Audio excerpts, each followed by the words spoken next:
आज हम भारत के चारों धामों में से एक धाम रामेश्वरम धाम के दर्शन करने के लिए आए हुए हैं। तो रामेश्वरम धाम जो कि तमिलनाडु में स्थित है और समुद्र के बीच में बने हुए एक टापू पर स्थित है।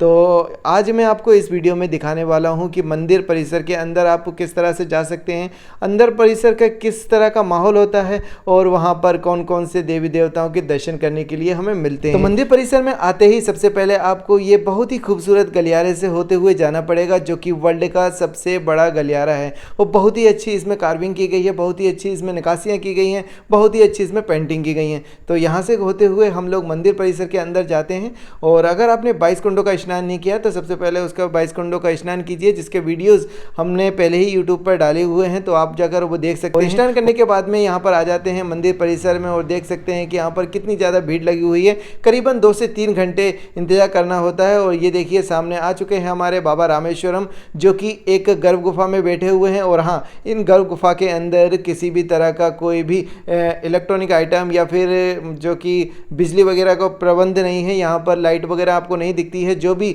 प्रकाश होता है वो दियों का प्रकाश होता है और उन्हीं दियों के प्रकाश से आपको बाबा रामेश्वरम जी के दर्शन कराए जाते हैं। और अभी हम लोग आ चुके हैं बाबा रामेश्वरम मंदिर के पीछे और भी भगवानों के मंदिर बने हुए हैं, जैसे कि इनमें मुख्यतः है गणेश जी का मंदिर बना हुआ है और माँ दुर्गा का मंदिर बना हुआ है और भगवान विष्णु जी का मंदिर बना हुआ है, जो कि शेषनाग पर लेटे हुए हैं। तो अभी उन्हीं की आरती हो रही थी। हमारे बाबा रामेश्वरम जी की जो गर्भ गुफा बनी हुई है उसी के जस्ट पीछे हमारे रामेश्वरम बाबा जी की जो गर्भ गुफा बनी है उसी के जस्ट पीछे नंदी बाबा जी विराजित हैं। तो यहाँ पर इनको प्रणाम कर सकते हैं। और इसी के बगल में एक कुंड सा बना हुआ है जहाँ से जो जल अभिषेक होता है वो निकलता रहता है। तो वहाँ पर आप उनके दूध का चिन्हामित भी ले सकते हैं।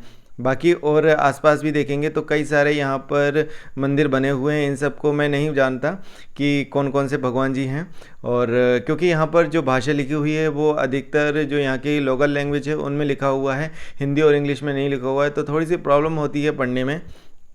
जो पूरे मंदिर बना हुआ है वो काले पत्थरों से बना हुआ है, काले पत्थर बोल सकते हैं, या फिर यहाँ पर जो आरती की गई है या पूजा की गई है उसकी वजह से जो धुआं निकला है उसकी वजह से शायद मंदिर में जो दीवारें हैं वो काली हो चुकी हैं। मैं एग्जैक्टली नहीं बता सकता।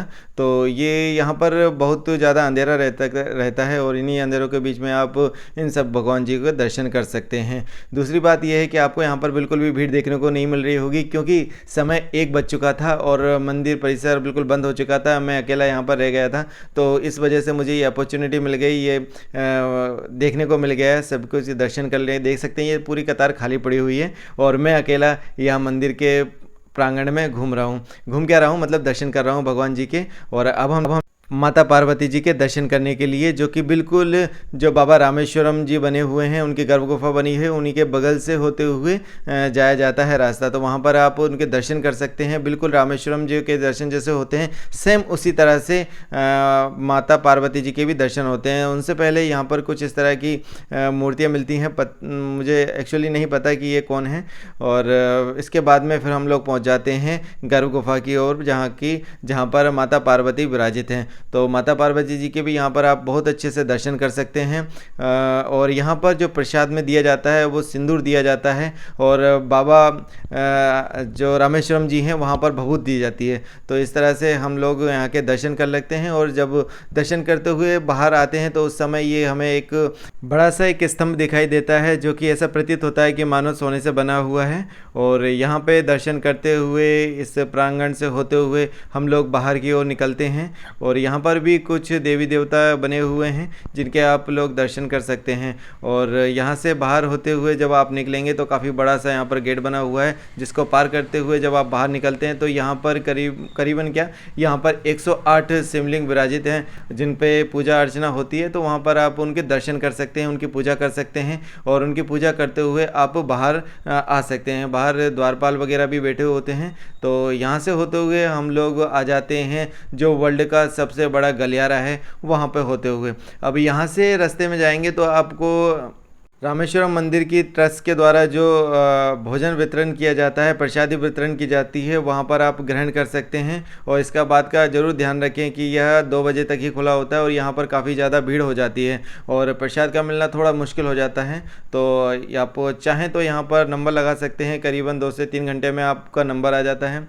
और यहाँ पर प्रसाद पा सकते हैं। ये फ्री होता है और प्रसाद में अधिकतर जो दिया जाता है चावल दिए जाते हैं, सांभर दिया जाता है और इसी तरह का रहता है। मैंने यहाँ पर टेस्ट भी किया था तो अच्छा होता है, पर नंबर लगना और यहाँ पर बैठे रहना, पेशेंस करना थोड़ा सा मुश्किल होता है।